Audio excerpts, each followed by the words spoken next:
হচ্ছে সাঁওতাল বিদ্রোহের দিন। এখানে যাদের আমরা পেয়েছি মঞ্চে, সকলকে আমি আমার কলকাতা বিশ্ববিদ্যালয়ের পক্ষ থেকে আন্তরিকভাবে অভিবাদন জানাই। তাদের উপস্থিতি আমাদের আরও উজ্জীবিত করবে আমাদের ছাত্রছাত্রীদের। সাঁওতাল বিদ্রোহের ইতিহাসের পাতায় স্থান করে নিয়েছে।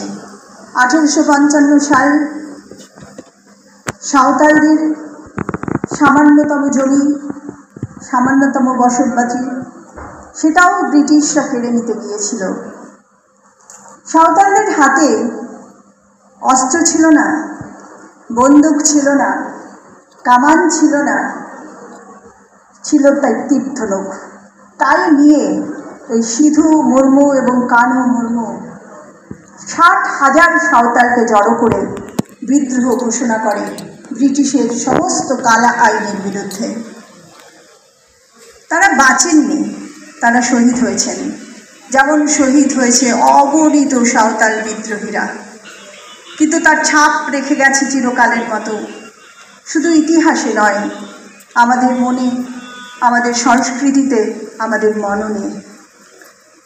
স্থানিকভাবে অনেকগুলো দাবি তারা ছিনিয়ে আনতে পেরেছিল, তাদের বলিদান বৃথা যায়নি। যেমন আমরা যে সাঁওতাল পরগনা দেখতে পাই, ভাগলপুর থেকে কিছুটা অংশ, বীরভূম থেকে কিছুটা অংশ নিয়ে তৈরি সাঁওতাল পরগনা। এই সাঁওতাল পরগনা তৈরি হয়েছিল সেই লড়াইয়ের ফলে। আমরা দেখতে পাই যে ব্রিটিশরা একটা আইন আনতে বাধ্য হয়েছিল যে যে জমিতে সাঁওতালরা থাকেন, আদিবাসীরা থাকেন, তাদের সেই জমি সাঁওতাল নয় যারা, আদিবাসী নয় যারা, তাদের হাতে ট্রান্সফার হতে পারবে না। এটা তাদেরই জমি, তাদেরই থাকার ব্যবস্থা। কালোজয়ী যে আদায় করে নেওয়া দাবি আমরা দেখতে পাই, তাই ইতিহাসে স্থান করে নিয়েছে। আমাদের ছোট ছোট বাচ্চারা সেই ইতিহাস জানে, কিছুটা জানে অন্তত, কিন্তু তাদের জীবনে, মননে, প্র্যাকটিসে সেই ইতিহাসগুলো স্থান পায় না। সে অপরাধটা কিন্তু ছাত্রছাত্রীর নয়, এই অপরাধটা মাস্টার মশাইদের। স্কুল টু কলেজ, কলেজ থেকে বিশ্ববিদ্যালয়, আমরা আমাদের বাচ্চাদেরকে আমাদের অগণিত বিদ্রোহের ইতিহাস সম্পর্কে সজাগ করি না। কটা ছেলেমেয়ে সাঁওতাল বিদ্রোহের কথা বলতে পারবে? কটা ছেলেমেয়ে বিরসা মুন্ডার কথা জানে? কটা ছেলেমেয়ে জানে ঝাঁসির রানীর কাহিনী? কটা ছেলেমেয়ে জানে কত আত্মনিবেদন এই ভারতবর্ষের জন্য? আমরা আজকে যে অবস্থায় এসে দাঁড়িয়েছি, সেই অবস্থা মানে চোখের সামনে সাদা চামড়ার ব্রিটিশদের দেখতে পাচ্ছি না। এই অবস্থাটুকুর জন্য তারা তাদের জীবন যৌবন যারা বলি দিয়ে গেছেন, আমাদের মাস্টার মশাইরা, আমাদের বাবা মারা শিশুদের কাছে সেই কথাগুলো তুলে ধরেন না সহজে। তাই মেট্রো রেলে যেতে যেতে মাস্টারদা সূর্য সেন মেট্রো স্টেশন আসলে পরে বাচ্চা জিজ্ঞেস করে, মা এটা কে? হুইজ হি? আমার চোখের সামনে ঘটেছে এটা। খুবই দুঃখের, আমরা যারা ইতিহাসকে স্বীকার করে না, তাদের বর্তমান এবং তাদের ভবিষ্যৎ বলে কিচ্ছু নেই বলে আমি মনে করি। তাই আমি বারে বারে প্রতিনিয়ত ক্লাসরুম থেকে শুরু করে, আমার অ্যাডমিনিস্ট্রেটিভ চেয়ার থেকে শুরু করে বাচ্চাদের কাছে বারবার ছুড়ে দিই সেই ইতিহাসের কথা, সেই বিদ্রোহের কথা এবং তাদের অসমাপ্ত কাজের কথা। কেন বললাম অসমাপ্ত কাজ? যে ট্রাইবালদের জন্য সিধু কানু প্রাণ দিয়েছিলেন, সেই দেশে ট্রাইবালরা, জনজাতি বা উপজাতি, তাদের অধিকার ঠিক ঠিক ফিরে পেয়েছে কি? পায়নি। আমরা দেখতে পাই দ্রৌপদী মুর্মুকে রাষ্ট্রপতির পদে। আমরা জানি এই ট্রাইবালদের মধ্যে থেকে অনেকে আইএএস অফিসার আছেন। আমরা জানি ট্রাইবালদের মধ্যে থেকে কেউ কেউ অধ্যাপক। কিন্তু সামগ্রিকভাবে যদি আমরা দেখি, এটা হলো একটা ওপরের মুখোশ, আসল জায়গাটা কিন্তু খুব দুঃখের।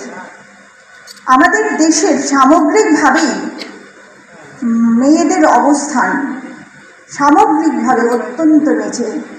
খুব কম মেয়েরাই ডিসিশন মেকিং বডি, সিদ্ধান্ত নেওয়ার জায়গায় আছে, খুব কম মেয়েরা, কিন্তু ট্রাইবাল মেয়েরা আরও কম।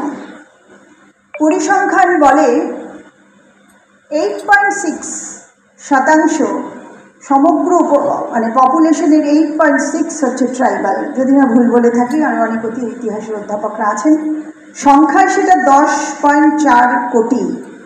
এর অর্ধেক নারী, অর্ধেক পুরুষ।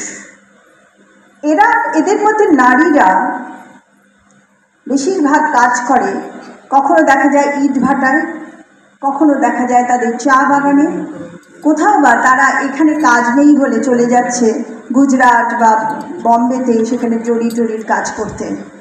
এই চা বাগানে, ইট ভাটায় যে শ্রমিকরা কাজ করেন, সেই মহিলা শ্রমিকদের ওপরে সমগ্র জাতির ওপরেই একটা নিপীড়ন আছে। এই মহিলাদের উপরে আরেকটি এক্সট্রা নিপীড়ন। তাদের অনেকেরই স্বাধীনভাবে বাঁচার অধিকার নেই।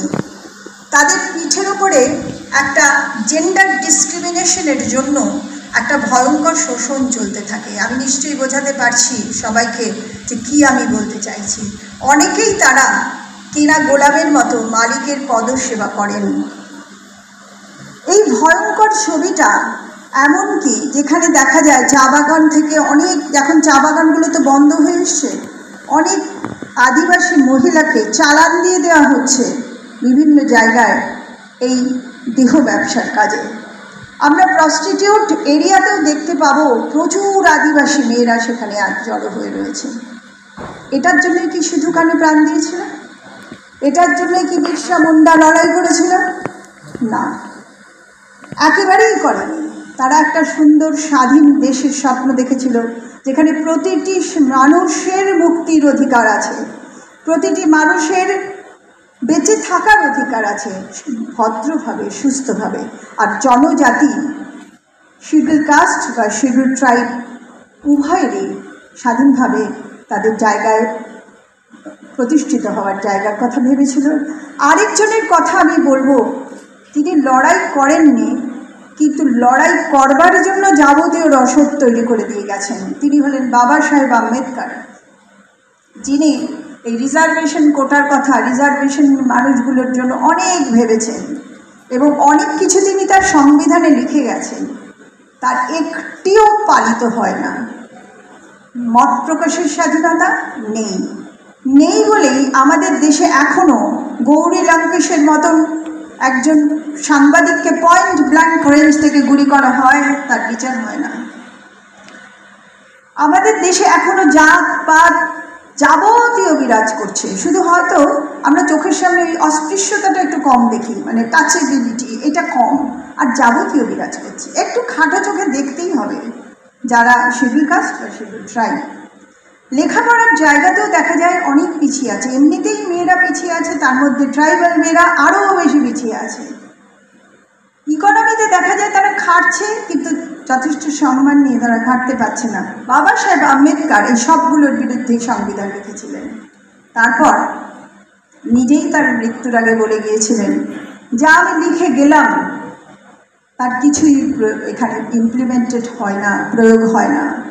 তাই যদি কেউ এগিয়ে এসে সংবিধানটা পোড়ায়, তাহলে সে লোকটা হব আমি আমার সংবিধানটাকে পুড়িয়ে দেবো। কত দুঃখে কথাটা বলেছিল। তাই শিক্ষার সাথে সাথে আমরা যারা সুযোগ বেশি পাই, কিছু মানুষ একটু বেশি সুযোগ পাচ্ছি, তাদের ভাবার দরকার আছে যে আগামী ভবিষ্যৎটা কী আমাদের সামনে। দ্রৌপদী মুর্মু যখন পতাকা তোলেন, খুব খুশি হওয়ার মতো ঘটনা নয় কিন্তু সেটা।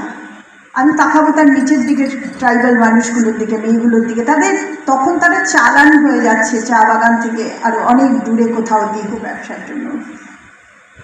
তাই জাতি ধর্ম নির্বিশেষে বারবার মনে রাখতে হবে যে স্বাধীনতার জন্য আমাদের শহীদরা প্রচুর রক্ত ঢেলেছে, সে কাঙ্ক্ষিত স্বাধীনতা কিন্তু আমাদের আসেনি। আর আসেনি বলেই আমাদের এখনও কেউ যদি বলে যুদ্ধ করো তাহলে আমরা যুদ্ধ করি, কেউ যদি বলে যুদ্ধ বন্ধ করো তাহলে আমরা বন্ধ করি। আমরা কেউ যদি বলে যুদ্ধ বিমান কিনতে হবে আমরা কিনি, কেউ যদি বলে কিনবে না তাহলে কিনি না। না আছে অর্থনৈতিক স্বাধীনতা, আর অর্থনৈতিক স্বাধীনতারই ওপরে রাজনৈতিক স্বাধীনতা। প্রশ্ন জাগে যে রাজনৈতিক স্বাধীনতা কতটা আছে। আজকের ভারতবর্ষে দিনের পর দিন আমাদের প্রত্যেকের অধিকার খর্ব হচ্ছে। আমরা ট্যাক্স দিই সরকারকে। কেন দিই ট্যাক্স? দেশের ভালো, দশের ভালোর জন্য। কিন্তু আমরা কিন্তু তা দেখতে পাচ্ছি আদৌ? দেশের ভালো, দশের ভালো দেখতে পাচ্ছি না। সেখানে বলার জায়গাটাও আমাদের নেই। তা এমন একটা স্বাধীন দেশের স্বপ্ন দেখেননি কিন্তু শহীদরা। তারা একটা দেখেছিলেন যেখানে একদম সাম্যবাদী চিন্তা ভাবনা নিয়ে একটা মানুষগুলো সুন্দরভাবে সুস্থভাবে বাঁচবে, এই সুজলা সুফলা সুন্দর দেশ আমাদের হবে। কিন্তু সে স্বপ্নই থেকে গেছে। তাই কোনো এক কবি বলেছিলেন যে শহীদের খুনে রাঙা পথে দেখো হায়নার আনাগোনা।